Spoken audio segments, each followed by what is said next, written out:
Guyon, 1648 a 1717, também conhecida como Madame Guyon. Foi uma escritora religiosa francesa. Foi criada na Igreja Católica, porém seus ensinamentos eram protestantes. Ela defendia a crença de que a oração profunda trazia uma consagração plena com Deus e que a salvação é o resultado da graça de Deus e não das obras. Isso incomodou muito as autoridades católicas daquela época, o que ocasionou a sua prisão por 7 anos. Mesmo presa, continuou a espalhar o Evangelho por meio de cartas e, ao sair da prisão, continuou com seu ministério e escreveu alguns livros que são vendidos até hoje. Separamos aqui algumas de suas citações cheias de fé e motivação. Todo consolo que não vem de Deus é uma desolação, e a alma só tem consolo em Deus. É apenas por uma morte total de si mesmo que podemos ser perdidos em Deus. A descoberta das coisas escondidas é, em si, uma experiência purificadora.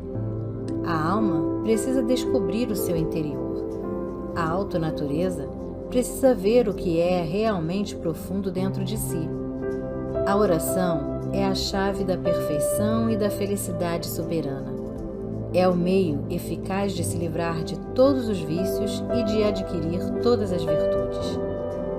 Para se tornar perfeito, deve-se viver na presença de Deus. A única maneira de chegar ao céu é pela oração. Uma oração do coração, que cada um é capaz de fazer, e não as que são frutos de estudo ou exercícios da imaginação, que preenche a mente com objetos errantes, em vez de aquecer o coração de amor a Deus. Não devemos dar lugar ao desânimo. É uma tentação perigosa, uma cilada sutil do inimigo. A melancolia faz o coração contrair-se e machucar-se, tornando-o incapaz de receber as impressões da graça de Deus. A melancolia exagera as dificuldades e lhes dá um colorido falso. O nosso fardo torna-se assim pesado demais. Os propósitos de Deus a nosso respeito e os seus métodos de realizar esses propósitos são infinitamente sábios. Não roubar nada de Deus, não recusar nada, não exigir nada de nada dele. Isso seria a perfeição. Em suas ocupações, tente manter sua alma em paz. Não é um bom plano ser apressado e realizar qualquer ação para acabar mais cedo. Pelo contrário, você deve se acostumar a fazer o que você tem que fazer com tranquilidade, para que você possa se manter em paz e disposto a tudo. Oh, meu Deus, quão verdade é que podemos ter dos teus dons e ainda poder estar cheios de nós mesmos. Nosso propósito deve consistir em nos colocar em um estado de capacidade de receber as impressões divinas e flexibilidade a todas as operações da palavra eterna. Aquele que tem um coração puro nunca deixará de orar, e aquele que é constante em oração saberá o que é ter um coração puro. A alma procura Deus pela fé, não pelos raciocínios da mente e esforços laborados, mas pelos projetos do amor, pelos quais Deus responde e instrui a alma, que coopera de maneira ativa. Deus então coloca a alma em um estado passivo, onde ele realiza tudo, causando grande progresso, primeiro a título de prazer, depois pela privação e, finalmente, pelo amor puro. Se conhecer as respostas para as perguntas da vida é absolutamente necessário para você, então esqueça a jornada, pois você nunca vai conseguir, porque esta é uma jornada de perguntas não respondidas, enigmas incompreensíveis e, acima de tudo, coisas injustas. Nós nunca saberemos o quão fortemente nos apegamos aos objetos, até que eles sejam levados. E aquele que acha que não está ligado a nada está equivocado, sendo vinculado a 1000 coisas e desconhecendo a si mesmo. Renda-se para ser guiado como Deus se agrada, com respeito tanto no seu estado exterior como no interior. Ah, se você soubesse que há paz em uma tristeza aceita. Existem segredos da sabedoria incompreensível de Deus, desconhecidos para qualquer um além de si mesmo. O homem surgiu apenas em alguns dias e quer penetrar e definir limites a Deus. Quem é que conhece a mente do Senhor? Ou quem tem sido seu conselheiro? A autobusca é o portão pela qual uma alma se afasta da paz e abandona a vontade de Deus. Eu nunca encontrei ninguém que orou tão bem como aqueles que nunca foram ensinados a orar. Eles têm como mestre o Espírito Santo. Ninguém questiona mais o excelente amor de Deus do que os insensíveis à própria reputação. As águas de um rio passam para o oceano e se misturam nele, até gradualmente se transformar no mesmo mar e possuir todas as suas qualidades. Assim, minha alma está perdida em Deus, se misturando a Ele e possuindo suas qualidades. É uma grande verdade, maravilhosa e inegável, que toda nossa felicidade temporal, espiritual e eterna consiste em uma coisa: renunciar a si mesmo e se entregar a Deus, e com Ele fazer as coisas que o agradam. Devemos esquecer a nós mesmos e de todo o nosso interesse ouvir e estar atento a Deus. Quanto mais queremos ter de Deus, mais nós somos de Deus. E quanto mais perto se aproximamos dele, melhor podemos dispensar tudo que não vem dele. Minha alma não só foi trazida em harmonia consigo mesma e com Deus, mas com a providência de Deus. No exercício da fé e do amor, suportei e realizei o que veio da parte de Deus, em submissão, em agradecimento e silêncio. Ninguém olhava para ela como uma voz do céu. Nascida entre os campos de Ohio em 1844, Maria Woodworth Etter era apenas mais uma filha da América rural do século XIX. Mas o céu já havia escrito seu nome com fogo. Desde pequena, Maria Woodworth enfrentou o peso do abandono e da pobreza. Seu pai morreu quando ela tinha apenas 11 anos. Sua mãe, viúva, lutava para sustentar os filhos. Foi ali, em meio à perda e à dureza da vida, que Deus começou a sussurrar. Aos 13 anos, Maria entregou sua vida a Cristo. Mas foi aos 18 que uma convicção começou a arder em seu peito. Ela tinha visões, via multidões diante dela. Ouviu o chamado de Deus para pregar o Evangelho. Mas quando contou à liderança da igreja, ouviu algo que tentaria calar sua voz por décadas. Mulheres não foram chamadas para pregar, mas o céu não se curva à cultura. Maria casou-se com um homem chamado P.H. Woodworth. Tiveram 6 filhos. 5 deles morreram ainda pequenos. Cada sepultamento era um grito. Cada perda, um mergulho mais profundo no quebrantamento. Mas o caminho não foi fácil. Seu marido, P.H. Woodworth, que havia caminhado com ela no início, acabou se afastando, abandonando Maria em meio às tempestades da vida e do chamado. Sozinha, viúva em espírito, ela sentiu o peso da solidão, mas não permitiu que isso calasse sua voz ou apagasse a chama que Deus acendera em seu coração. Foi nesse vale de lágrimas que o Senhor voltou a falar: se você não for, o sangue deles será requerido de suas mãos. Maria então se consagrou totalmente. Jejuava, orava, pedia a Deus poder, direção, coragem. Enquanto o mundo via uma viúva de olhos cansados, o céu via uma profetisa sendo forjada no deserto da dor. Ela começou a pregar, primeiro em pequenos cultos, depois em tendas. O Espírito Santo a tomava com ousadia.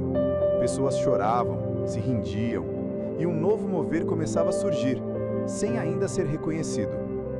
Ninguém esperava, mas o céu já havia determinado. E acontecerá nos últimos dias, diz o Senhor, que derramarei do meu espírito sobre toda a carne. Vossos filhos e vossas filhas profetizarão. Maria era uma dessas filhas, e o mundo estava prestes a ouvir sua voz. Quando Deus unge uma voz, nem os púlpitos podem calar, nem os críticos podem conter. O que Maria carregava não era apenas uma mensagem, era um peso de eternidade. Depois de anos de luta, dor e rejeição, Maria começou a pregar com autoridade, mas não era uma pregação comum. Ela falava de arrependimento, salvação e santidade, mas enquanto falava, algo diferente acontecia. Pessoas caíam sob o poder de Deus, ficavam paralisadas, olhos abertos, imóveis, horas inteiras, às vezes dias. Mas não era histeria, era o céu invadindo a terra. Homens rudes choravam, mulheres desmaiavam, crianças viam visões. Durante uma reunião em Indiana, uma jovem de 15 anos entrou em transe profundo. Por 8 horas, ela descreveu com detalhes o céu e o inferno. Quando voltou, disse: "Eu vi o trono branco, eu vi Jesus e vi muitos indo para a perdição." Essa manifestação se repetia em cidade após cidade. Os jornais começaram a aparecer, uns com espanto, outros com escárnio. Chamavam Maria de a mulher do transe religioso. Mas o povo não parava de vir. Em uma tenda montada em Ohio, mais de 25.000 pessoas se reuniram. E enquanto ela pregava, um homem começou a rir em tom de zombaria. Maria não parou de falar, mas de repente, o homem caiu ao chão. Começou a gritar em desespero: Eu vejo! O inferno está aberto! Jesus, tem misericórdia de mim!" Naquela noite ele se converteu, e muitos com ele. Era o Espírito de Deus, confrontando, quebrando e salvando. O avivamento não era feito de métodos, mas de glória. E o que mais marcava suas reuniões não eram os sinais, era o quebrantamento. Homens se jogavam ao chão, mulheres rasgavam o coração, crianças clamavam por perdão. O nome de Maria começou a circular pelos Estados Unidos. Mas com a fama vieram os ataques. Líderes religiosos a acusavam de manipulação. Alguns diziam que era loucura, outros que era possessão. Mas ela não respondia. Continuava pregando. Porque ela sabia, aquela não era a sua obra, era a obra do Espírito Santo. Arrependei-vos, porque está próximo o reino dos céus. Essa era a sua voz. Esse era o seu clamor. E as multidões continuavam a se render. Onde o fogo de Deus desce, as sombras da oposição também se levantam. Maria Woodworth Ether não apenas pregava, ela operava com o poder que fazia paralíticos andarem, cegos enxergarem e corações se quebrarem. Nos anos 1890, o mover que seguia Maria crescia em intensidade e notoriedade. Pessoas doentes eram curadas diante de milhares de testemunhas. Uma menina surda de nascença ouviu pela primeira vez e começou a cantar louvores em público. Paralíticos começaram a andar, cegos abriram os olhos. Mas a oposição veio pesada. Médicos diziam que tudo não passava de sugestão. Pastores a acusavam de fraude. Jornalistas buscavam expor alguma coisa que eles não compreendiam. Em Indiana, Maria foi presa em 1890, acusada de perturbar a ordem pública. Mas quando ela pregava atrás das grades, o poder de Deus invadia as celas. Presos eram libertos não apenas fisicamente, mas espiritualmente. Maria sabia que o preço do fogo era a oposição. Enquanto a religião organizada a rejeitava, o céu a capacitava, e os sinais seguiam os que creem. Em uma reunião memorável, uma mulher cega de nascença foi tocada por Maria. Logo depois, abriu os olhos para a luz do mundo. Foi um grito de glória e lágrimas. O ministério de Maria era um campo de batalha espiritual, onde demônios gritavam e eram expulsos, onde vidas eram arrancadas das garras da morte, onde a glória de Deus era manifesta. Diz a história, passada de boca em boca entre os que presenciaram o mover, que um homem que falava mal do ministério de Maria sofreu um estranho castigo. Enquanto falava mal da serva do Senhor, sua língua inchou de tal forma que ele não conseguia mais falar. Era como se o fogo de Deus tivesse protegido a profetisa, mostrando que o Espírito Santo não tolera a afronta. Ao perceber o poder e a glória que estavam sendo manifestados, o homem se arrependeu. Maria, cheia do Espírito Santo, orou por sua cura, e Deus restaurou sua língua, dando-lhe não só a fala, mas também uma nova vida espiritual. Apesar de toda a perseguição, ela jamais se deixou intimidar, porque sabia que o mover do Espírito Santo jamais seria contido por homens. Estes sinais seguirão os que creem. Em meu nome expulsarão demônios, falarão novas línguas, pegarão em serpentes, e se beberem alguma coisa mortífera, não lhes fará dano, e porão as mãos sobre os enfermos e os curarão. Maria Woodworth Etter não foi apenas uma pregadora, ela foi um canal vivo do poder de Deus, e o mundo começou a perceber. Antes que as chamas de Azusa Street incendiassem Los Angeles, outra chama ardia silenciosamente no coração de uma profetisa. Maria Woodworth Etter foi uma voz e uma força que precederam o maior avivamento pentecostal do século XX. No início do século XX, Maria continuava pregando com poder sobrenatural. Seu ministério não era apenas uma mensagem, era uma experiência tangível do Espírito Santo. Embora o avivamento da Rua Azusa tenha começado em 1906, o fogo que ali desceu não surgiu do nada. Muitos dos que participaram desse mover já haviam ouvido falar ou sido impactados pelo ministério de Maria. Ela não só pregava com autoridade, mas também operava com os dons do Espírito: profecia, cura, milagres e línguas. Em suas reuniões, era comum que as pessoas caíssem sobre o poder de Deus antes mesmo de ela subir ao púlpito. Testemunhos verdadeiros relatam reuniões em que centenas, às vezes milhares, eram tomados pelo Espírito ao mesmo tempo, uma antevisão do que viria em Azusa. Maria também foi pioneira em abrir caminho para que mulheres fossem usadas por Deus no ministério público, especialmente dentro do movimento pentecostal, que cresceu exponencialmente após o avivamento de Azusa. Esse período foi o prelúdio, uma preparação do terreno espiritual para a grande colheita que se espalhou pelo mundo. Mas recebereis poder ao descer sobre vós o Espírito Santo, e sereis minhas testemunhas até os confins da terra. Maria Woodworth Etter foi uma dessas testemunhas poderosas.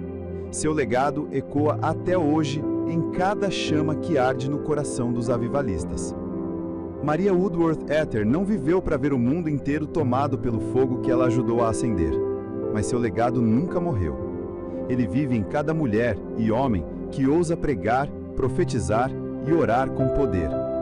Nos seus últimos anos de vida, Maria continuava pregando com paixão e unção, mesmo enfrentando críticas e desgaste físico.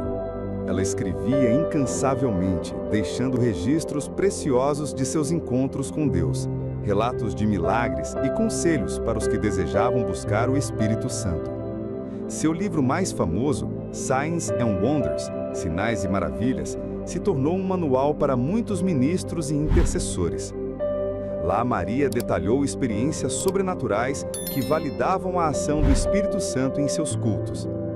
Sua coragem abriu caminho para que mulheres fossem reconhecidas no ministério público, especialmente dentro do movimento pentecostal, que cresceu exponencialmente após o avivamento de Azusa Street. Maria faleceu em 1924, mas a chama que Deus colocou nela continua viva. Ela foi uma voz profética que gritou arrependimento, santidade e a volta iminente de Jesus, um chamado que ecoa até hoje. Historiadores e líderes espirituais reconhecem Maria Woodworth Etter como uma das raízes do pentecostalismo moderno, um testemunho vivo de que Deus usa quem Ele quer, independente de gênero, cultura ou rejeição. Lembrai-vos dos vossos pastores, que vos falaram a palavra de Deus, a fé dos quais imitai, atentando para a maneira de viver deles. Se existe uma mensagem que ecoa com poder em cada palavra das Escrituras, é esta: a transformação da sua vida começa pela fé. E isso não é algo superficial ou passageiro, é uma verdade eterna, um princípio do reino de Deus que transcende as limitações humanas. Hoje eu quero compartilhar com você 10 segredos que podem mudar sua vida para sempre. Algo que vai além do que seus olhos podem ver ou suas mãos podem tocar. Então, ouça com atenção, porque sua vida pode começar a mudar hoje. Primeiro segredo: a fé é o fundamento de tudo. Deus não é limitado pelas circunstâncias, mas nós somos limitados pela falta de fé. Nunca esqueça que tudo o que Deus faz em sua vida começa com fé. Hebreus, capítulo 11, versículo 6, declara com autoridade: sem fé é impossível agradar a Deus. Isso significa que sua relação com Deus não depende do que você sente ou do que você vê, mas do quanto você confia nele. A fé não é um sentimento passageiro ou uma emoção momentânea. Fé é a certeza das coisas que se esperam e a convicção de fatos que não se veem. Hebreus, capítulo 11, versículo 1. Imagine isso: você está caminhando no escuro, sem saber onde pisar, mas confiando que Deus vai guiar cada um dos seus passos. Essa é a fé que transforma vidas. Enquanto você basear suas decisões apenas no que seus olhos podem ver, você estará preso às limitações humanas. Mas quando você decide caminhar pela fé, você se abre para o sobrenatural. Deus não é limitado pelas suas circunstâncias, mas você pode limitar o agir dele em sua vida se não confiar completamente. Se hoje você sente que sua vida está parada, sem avanço, pergunte-se: tenho andado por fé ou pelo que vejo? A partir do momento em que você decide viver pela fé, começa a experimentar a verdadeira transformação. Segundo, a confissão da palavra transforma circunstâncias. As palavras que você fala criam o mundo em que você vive. Você sabia que suas palavras têm poder? Marcos, capítulo 11, versículo 23, nos ensina: quem disser a este monte, ergue-te e lança-te no mar, e não duvidar em seu coração, mas crer que se fará o que diz, assim será com ele. Veja bem, não é apenas sobre acreditar em algo, mas também sobre declarar isso com sua boca. O que você tem confessado sobre sua vida?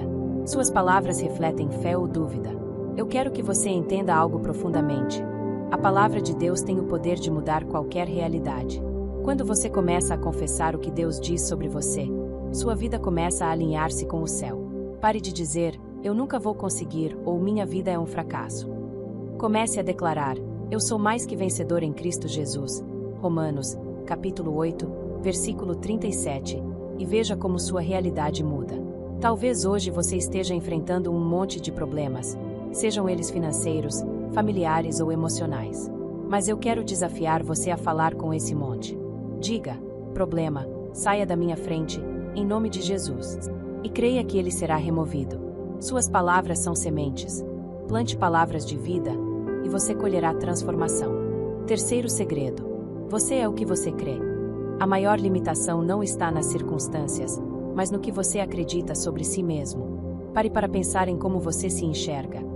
Provérbios, capítulo 23, versículo 7, diz: porque, como imaginou no seu coração, assim é ele. Em outras palavras, você é o que você acredita ser. Se você se vê como derrotado, fracassado ou indigno, você viverá de acordo com essa perspectiva. Mas se você se vê como Deus te vê, sua vida mudará completamente. Deus diz que você é mais que vencedor. Romanos, capítulo 8, versículo 37. Ele diz que você é uma nova criação. 2 Coríntios, capítulo 5, versículo 17. Ele declara que você é herdeiro de Deus e co-herdeiro com Cristo. Romanos, capítulo 8, versículo 17. Então, por que você insiste em se ver como menos do que isso? Hoje é o dia de mudar sua percepção.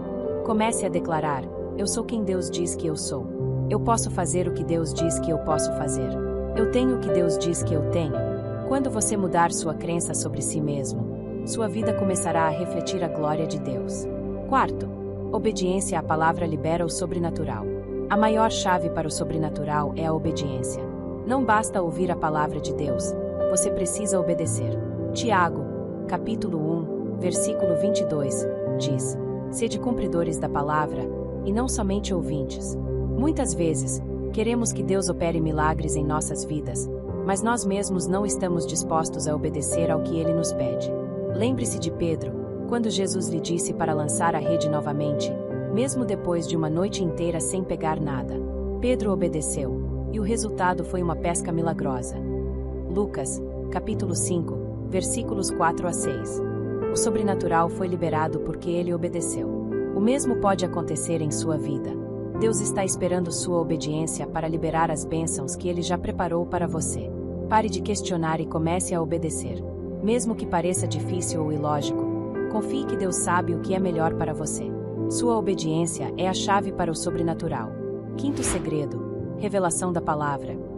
A palavra de Deus se torna vida quando o Espírito a revela ao seu coração.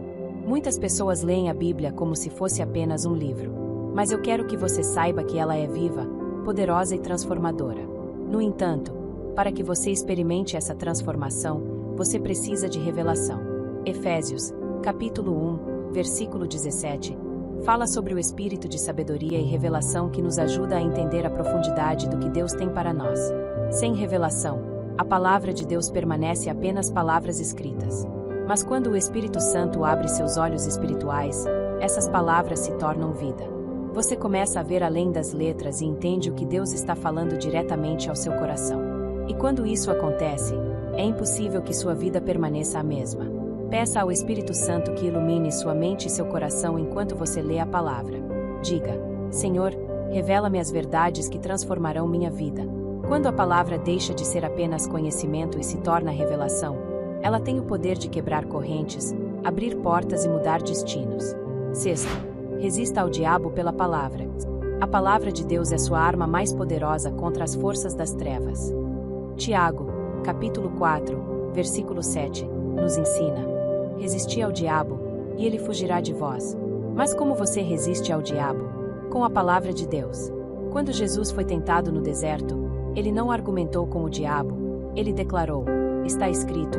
Mateus, capítulo 4, versículo 4. Cada vez que Jesus citava a palavra, o inimigo recuava. O mesmo acontece em sua vida. Quando o diabo vier com mentiras, diga: está escrito. Eu sou mais que vencedor em Cristo Jesus. Quando ele tentar trazer medo, declare: está escrito. Deus não me deu espírito de temor, mas de poder, amor e mente sã. 2 Timóteo, capítulo 1, versículo 7. Use a palavra como sua espada e veja o inimigo fugir. Você não precisa aceitar os ataques do diabo como algo normal. Levante-se em autoridade, confie na palavra e declare a vitória que já é sua em Cristo. Sétimo segredo: a transformação começa na mente. Deixe Deus renovar sua mente, e Ele transformará sua vida.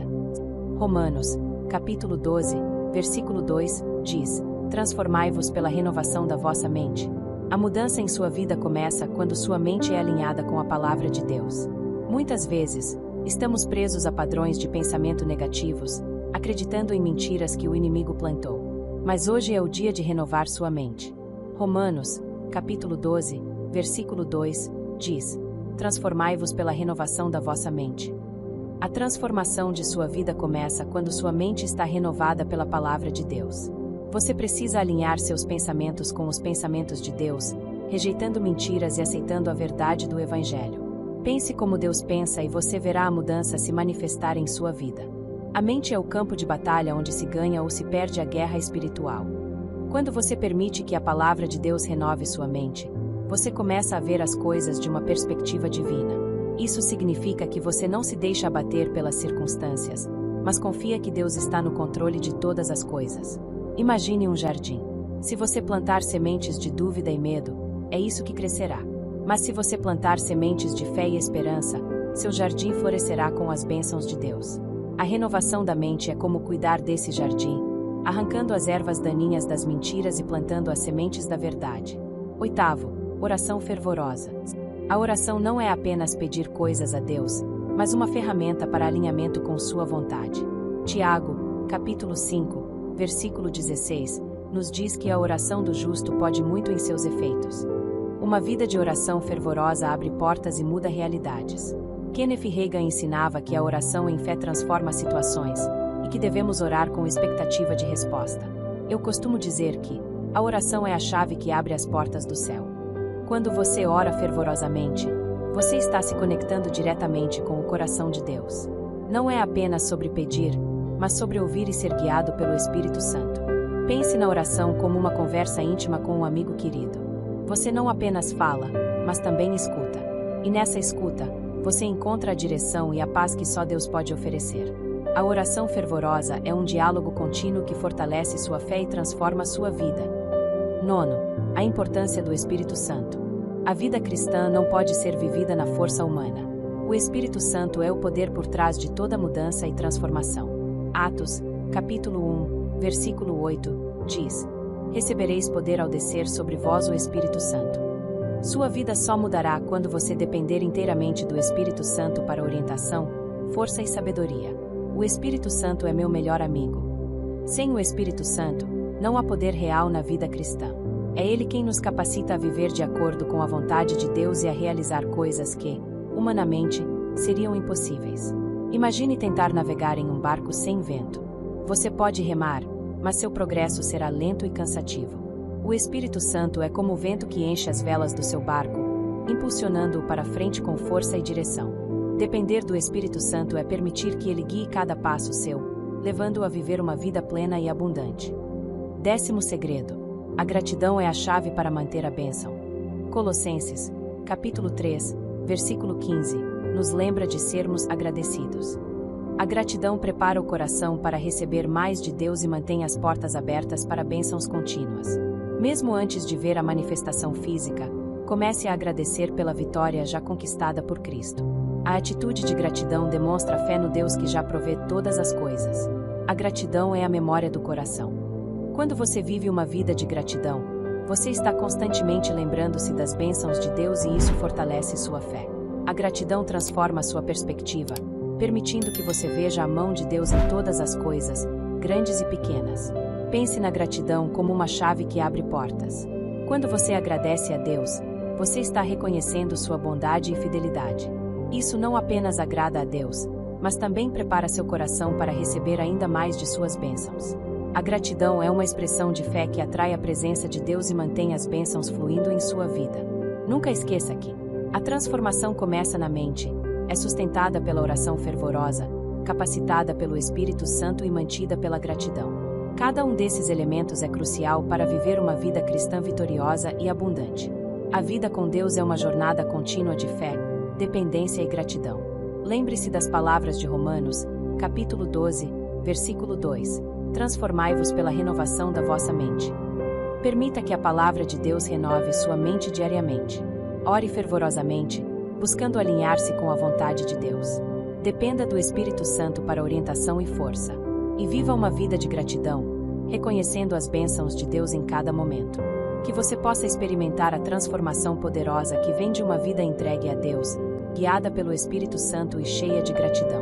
Deus não procura vasos de ouro ou de prata. Ele está procurando embarcações dispostas. Seja essa embarcação disposta e veja como Deus pode transformar sua vida de maneiras que você nunca imaginou. Ajude alguém com esta mensagem. Curta, comente e compartilhe este vídeo. E se sentir de Deus de semear sua oferta para ajudar esse canal, a nossa chave Pix é canaladailtondejesus@gmail.com. E que Deus te abençoe poderosamente em nome de Jesus.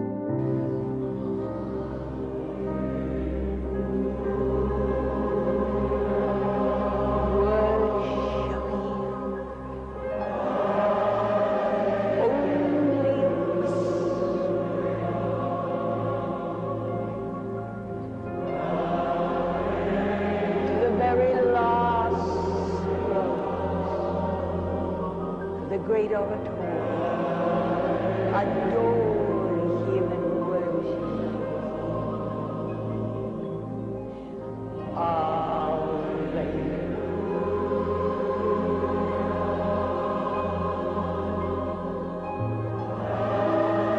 John in the book of Revelation said, and I heard the voices of the redeemed of all ages as they worship him. Right.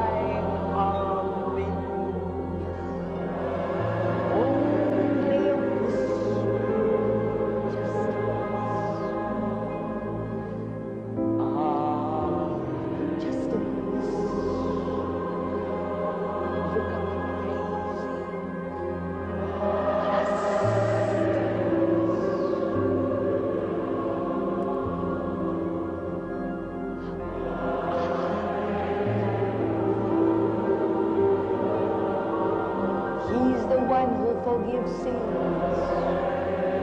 He is the one who gives you security.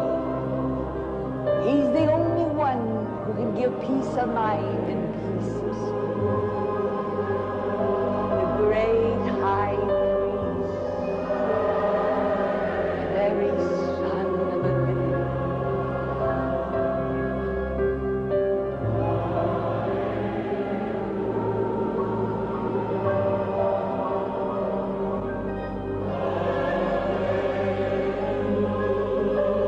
Then sings my soul everywhere.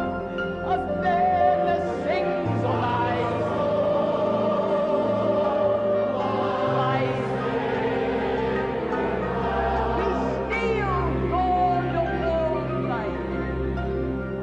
The God of Abraham is still our God. The God of Moses is still our God. But then sings my That's thrilling. And the very angels get along.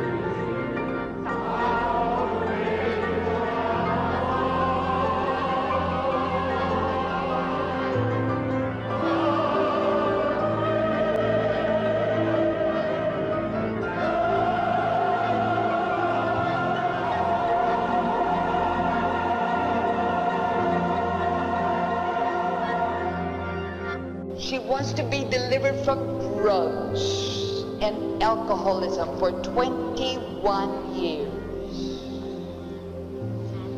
The greatest miracle in the world is not a physical healing. It's that spiritual healing. Dear Jesus, right now I plead the blood of this body. I plead the blood. Set this one free, for whom the Son sets free is free indeed. I rebuke the powers of darkness. I rebuke Satan's powers and set her free. In Jesus' mighty name. Put it in. Dear Jesus, I give you praise. The power of the Holy Ghost just goes through this. Where's that somebody's getting sight in an eye? Somebody is getting sight in an eye.